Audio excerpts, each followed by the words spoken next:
Tengo 32 años, pero este divorcio me hizo sentir como si hubiera vivido una guerra emocional de décadas. Aún me cuesta poner en palabras todo lo que viví, pero necesito hacerlo. Necesito contar la historia de cómo mi exesposa, su amante y su familia intentaron destruirme y cómo me levanté con más fuerza que nunca. Porque aunque me subestimaron por tener grasa bajo las uñas, lo que nunca vieron venir fue que detrás del mecánico había un hombre construyendo algo más grande. Me llamo Daniel. Trabajo como mecánico desde los 16 años, cuando mi tío me dejaba ayudarlo en su taller. A los 20 ya tenía mis certificaciones, y a los 22 estaba trabajando en uno de los talleres más reconocidos de la ciudad. Arreglar autos no es solo un trabajo, es mi vocación. Me encantan los desafíos, las reparaciones complejas, los motores europeos, los autos de lujo. La gente suele pensar que los mecánicos solo cambian aceite, pero eso quedó atrás hace décadas. Hoy un coche es una computadora con ruedas y necesitas inteligencia y experiencia para enfrentarlo. Fue en ese taller donde conocí a Paula. No es un nombre real, pero sirve para esta historia. Llegó con su auto alemán para un servicio premium. Desde el primer momento fue condescendiente, como si yo no fuera suficiente para su automóvil. Pero luego me sonrió, y en esa sonrisa había algo magnético. Me desarmó. Me preguntó cosas, me escuchó, fingió interés en lo que hacía.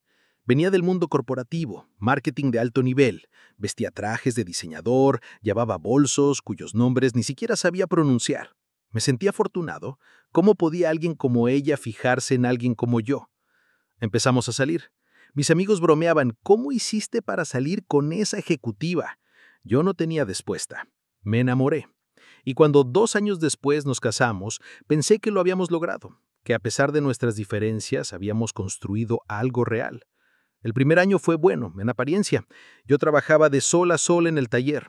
Paula salía temprano y regresaba tarde de sus reuniones. A veces me traía comida, me llamaba durante el día, pero pronto empezó a cambiar. Pequeños comentarios. Esta casa es solo de inicio, decía a sus amigos. O planeamos mudarnos pronto a algo mejor.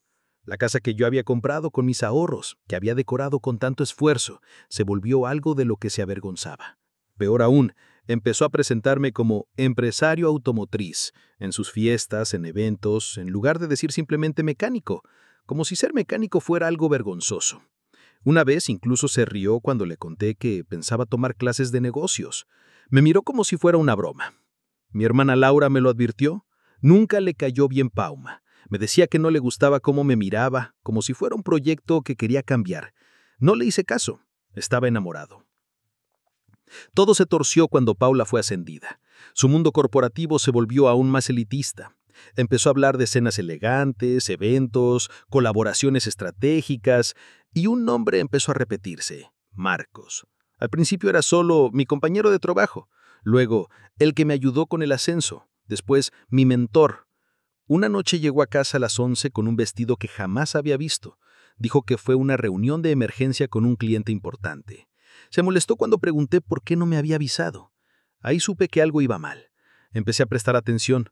Su coche no estaba en su oficina los jueves por la noche, aunque decía estar trabajando. Empezaron a aparecer cargos en nuestra tarjeta conjunta de restaurantes caros, siempre para 2 personas, siempre en jueves. Una joyería me envió por error un recibo. Un reloj de hombre, elegante, caro. No era para mí. Paula nunca me regalaba joyas. Decía que no eran prácticas para un mecánico. Empecé a recopilar pruebas. Me dolía hacerlo, pero necesitaba la verdad. Lo confirmé todo. Sus escapadas con Marcos, sus mentiras, su traición. Lo peor fue cuando su compañera de trabajo vino al taller y sin darse cuenta me preguntó cómo iba mi separación. ¿Separación? Yo seguía viviendo con ella. Paula dijo en la oficina que ya no estábamos juntos. Me convertí en un extraño en mi propio hogar. Ella salía con su amante mientras yo cocinaba solo, mientras trabajaba doble turno para sostener la casa. Decidí que no podía dejar que esto siguiera así. Consulté a un abogado. Le mostré todo lo que había reunido: extractos bancarios, fotos, mensajes. Me dijo que tenía un caso sólido, que en nuestro estado el engaño se tiene en cuenta y que hasta que presentáramos la demanda actuara como si nada. Fue la peor actuación de mi vida. Dormíamos en la misma casa. Ella seguía mintiéndome a la cara. ¿Y su familia? Dios mío, su familia. Su padre, un magnate inmobiliario, empezó a presionarme para que cediera la casa a Paula. Él había sido cofirmante del préstamo y ahora se creía dueño de mi hogar. Me enfrentó con amenazas veladas, con su hijo al lado, listo para pelear. Grabé todo. El día que descubrí a Marcos en mi cocina con Paula fue el quiebre final. Ya sabía que era él, ya sabía que estaba ahí, pero verlos juntos en mi casa, eso fue otra cosa. Los eché. Ella gritó, llamó a su padre. Él llegó con su otro hijo como si fueran a intimidarme, pero yo estaba preparado. Ya había llamado a la policía. Los oficiales llegaron mientras él me gritaba que yo le debía esa casa. Poco después inicié el proceso legal. La audiencia fue un circo. Paula llegó con su ejército. Padres, abogado caro, Marcos a su lado. Se burlaron de mi ropa de trabajo. Se rieron de que fuera solo un mecánico. Dijeron que Paula me ayudó a construir mi negocio, que sin ella yo no sería nada. Entonces mi abogado soltó la bomba. Había comprado el taller 6 meses antes. Era mío. Con documentos, contratos, estados financieros, todo a mi nombre.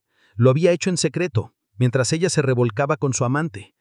Mostramos cómo tomé clases nocturnas de negocios, cómo construí relaciones con concesionarios de lujo, cómo preparaba una segunda sucursal.